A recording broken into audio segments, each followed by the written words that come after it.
Hey guys, and welcome back. So in this skill right here, we have a lot of really cool things to cover.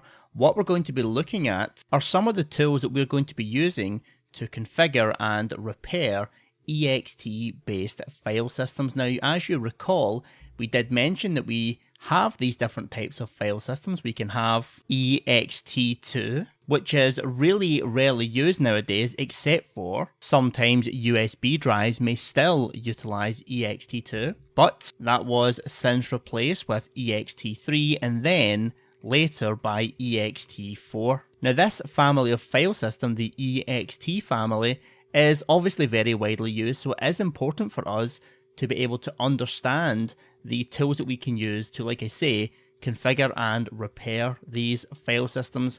Now, we did also mention very briefly in the last skill that we have other file systems too.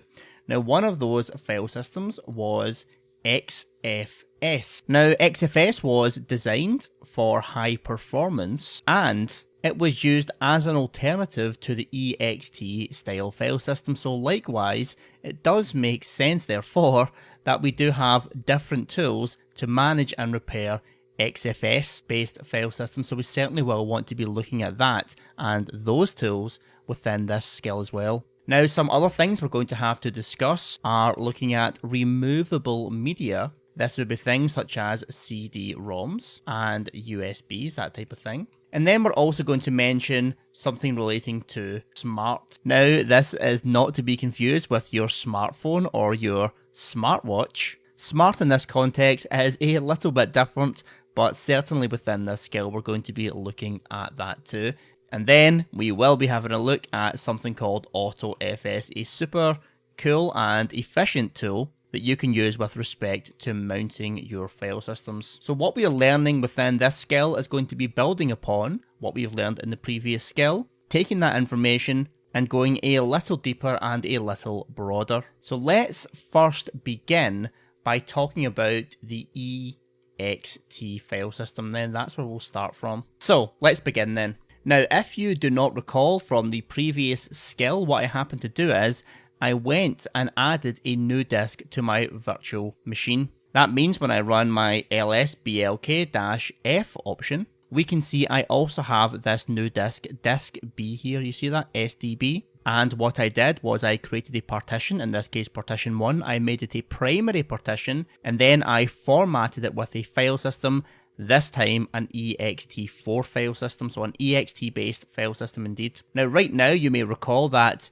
this partition right here is not mounted, we do not have a mount point. So depending on if you happen to be following along from the previous skill directly, and you have also followed this procedure whereby you have another disk, you have a new partition. If you happen to have that partition mounted, i.e. in your output you have a mount point here, then what you would want to do would be to unmount that particular partition. In my case, as you can see here, it is not mounted. Again, I could check this with my mount command and get it for SDB. Notice we do not have any output the way we do for SDA. So mine is definitely unmounted. Now with that said, what I want to do is to run a command we saw within the previous skill. That is the fsck command, otherwise colloquially known as the FISC command. Now if you don't recall what the fsck command does, or FISC if you prefer, this is going to allow us to check and repair a Linux file system. So I will use the FISC command with my super user privileges. I will say -y to answer yes to any prompts, i.e. if FISC finds a problem, I want FISC to go ahead and address and repair that issue.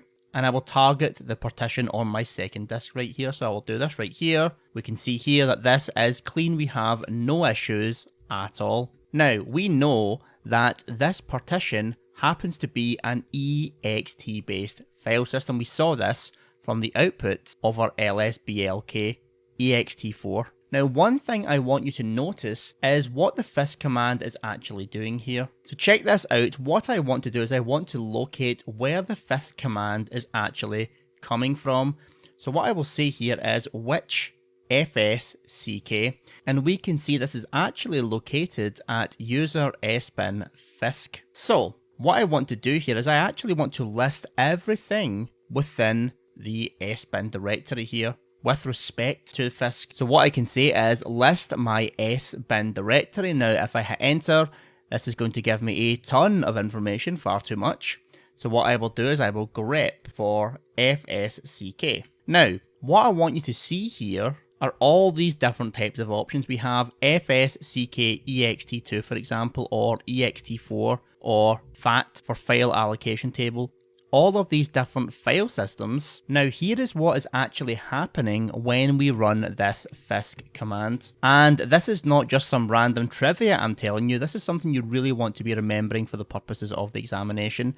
This command here, fisk, is ultimately acting as a front end, because when we actually invoke this command, what is going to happen is under the hood, fisk is ultimately going to query what type of file system it is running against. So when I say fisk against dev sdb1, what fisk is actually doing, it's querying and saying, hey, what type of file system is this? And it looks it up and it gets the information back that this is an ext4 file system. And then because it has assessed this information, it's actually going to call one of these commands particularly. So if it finds it is an ext4 file system, it will actually use this little program right here. So what we're getting here is a high degree of abstraction. Now this is very, very useful because us as the user, we don't have to concern ourselves with what type of file system we are using. We can just run the fisk command, let the tool figure out these specifics, and everything works almost auto-magically, okay? But understand here that these different options are all the different types of file systems that can ultimately be repaired by fisk. But if I try to manually invoke one of these programs against the wrong file system type, watch what will happen. So I can grab ms-dos, for example, right here. So I'll say sudo fisk.ms-dos, and then I will target my ext4 based file system, so sdb1. And if I hit enter, it's saying the logical sector size is 0. Simply put, this particular program is looking for a formatting style which does not exist on ext4, so it just simply is not going to be able to inspect nor repair this file system, but I can, if I so choose, explicitly call that particular program. So I can actually say ext4, which would be the correct file system, and hit enter, and we get the same effect. But really, just to remember, we do not have to do such a thing.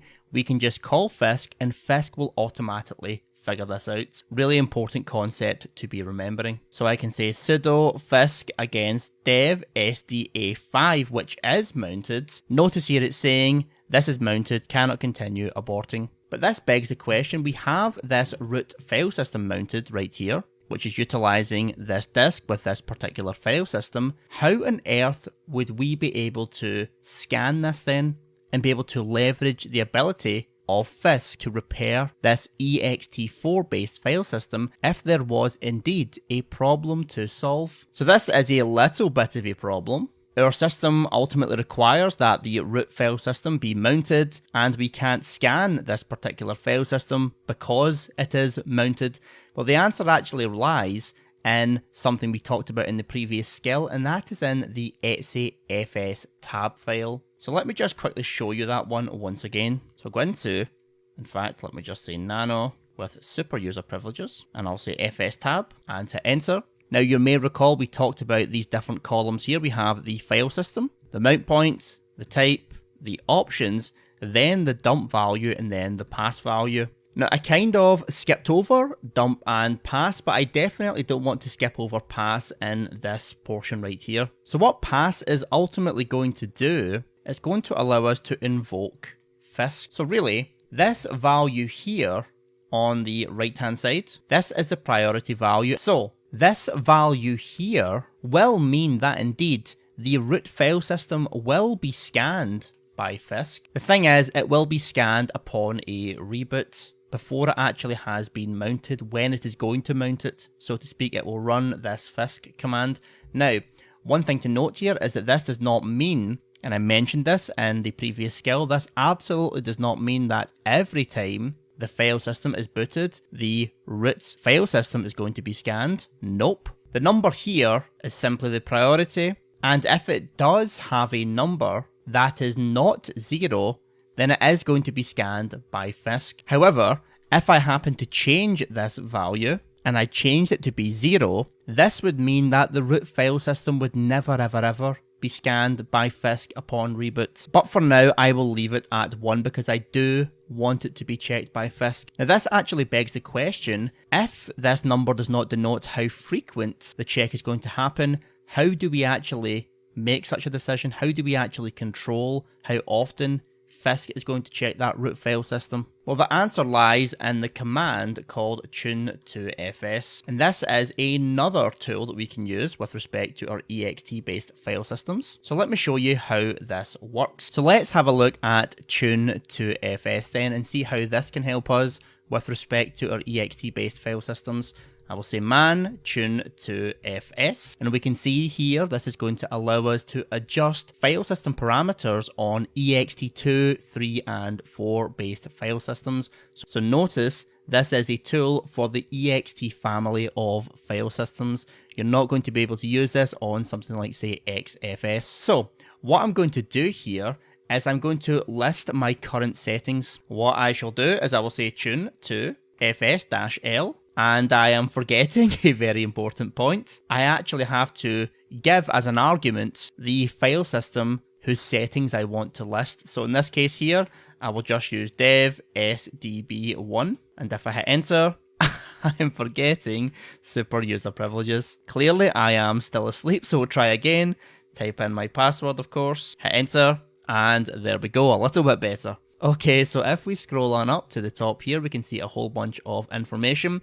We can see things such as the volume name for this particular file system. As of right now, there is no volume name set. So if I wanted to tune these settings, say for example, the file system name, I could actually do this directly via tune to fs. Now the way I can do this is by using the -L flag. So I can say sudo tune to fs -L, and then I'll give the name of the label that I want to assign to this particular file system. So I'll just call it my label, because as we know, I am completely devoid of all creativity, so keep this simple. And now I'll specify what it is I want to target. I want to target SDB1. So if I hit enter now, that will now be tuned. If I arrow up and list my new settings, if I scroll on up a little bit, here we go. At the very top, now the settings have been tuned such that the volume name is now my label. Now with respect to what we can see here with the tune to fs output, we have a lot of settings, and that means we can change and tune a lot of these settings. One setting which is very important to what we just talked about with respect to Fisk is going to be our interval value. Let me show you what that is. If I scroll on down, we can see here that the check interval is the value none. So what I'm going to do is I'm going to actually first change this value, and then I'll explain what we've actually done.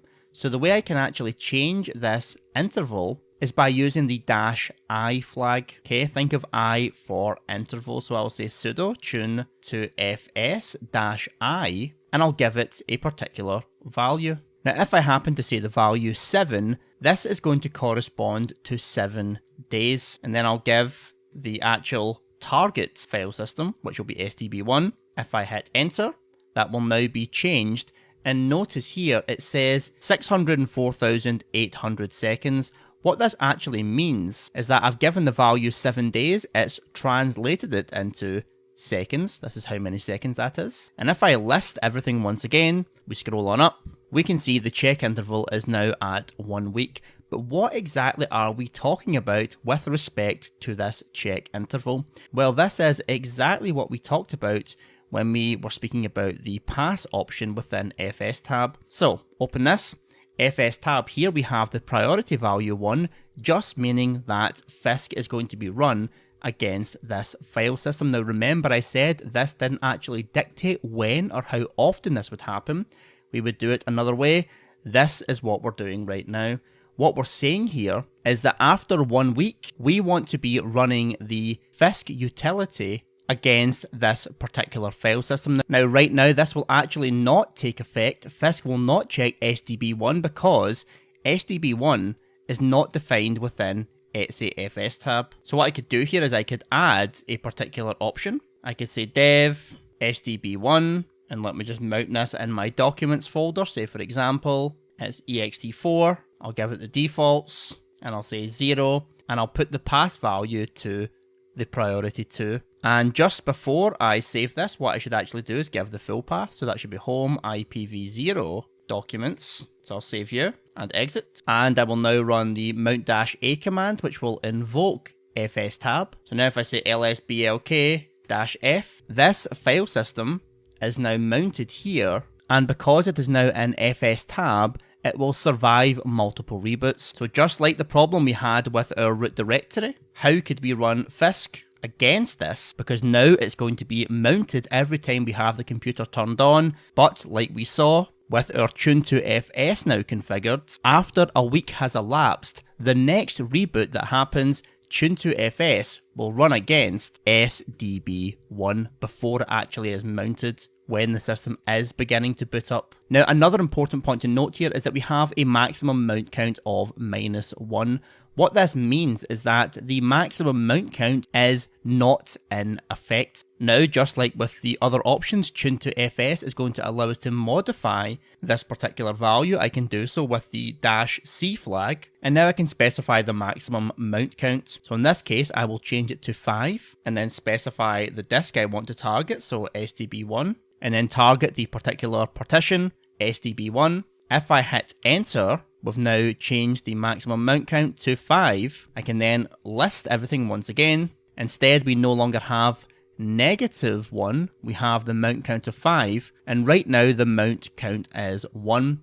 So check this out. If I happen to unmount dev SDB1, again with the sudo command, and then I mount it once again, watch what happens if I list my options one more time. Notice here the mount count has incremented to the value 2. And again, if I unmounted and mounted and listed again, the mount count increments once again. Now what we have done here is we have set a maximum value of 5, and then once we go beyond 5, what is going to happen is fisk again is going to be invoked, meaning that once we have breached that limit of 5, the next boot, that particular file system in SDB1 is going to be checked by fisk again, because we have that pass value configured within EXT fs tab. Hopefully these pieces are beginning to come together so you can see how everything relates to one another. Now the thing is, you might be wondering, is that we may have a potential contradiction. We have fisk being invoked after 1 week apparently, as well as after 5 reboots. So when is it going to take effect, after a week or after 5 reboots? The reality is both are still in play, and the answer is whatever one comes first. Meaning that even if I have no more reboots or no more mounts and unmounts, should I say more accurately, then even if we don't breach this 5 value, once the week has elapsed, the next reboot fisk is going to be invoked. Now conversely, if I happen to breach this value before the week has elapsed, say for example I unmount and mount a few more times within this very day, even though a week has not elapsed, fisk will still be invoked. And in fact, if I just unmount, mount, unmount, and mount, and one more time, so I have breached this value, I list my values, notice the mount count has actually exceeded the maximum count, but fisk has not yet run because, like I say, the system is still up, the disks are still mounted, but what's going to happen is that upon the next reboot, whenever this particular file system, SDB1, is going to be mounted, before that actually happens, fisk is going to run. So indeed, if I happen to just say reboot and reboot the system, as my machine begins to load up, before the process is complete, fisk is going to be ran against SDB1. We can actually see file system checks in progress at the bottom of the screen here. This is fisk actually operating against SDB1 because we did breach that maximum mount count. And now I am back in the system. We're doing lsblk-f. SDB1 has been mounted, but in the meantime, during the boot, this file system was checked by Fisk for any potential errors. So as we can see here, the tune2fs command really is very important to understand how it interacts with the configurations within the etcfs tab file is very important indeed. Now we do have a couple more tools that we want to be looking at with respect to the EXT based file systems. Now what are those tools? Well, that's what we're going to be talking about in the very next nuggets. I hope this has been informative for you, and I'd like to thank you for viewing.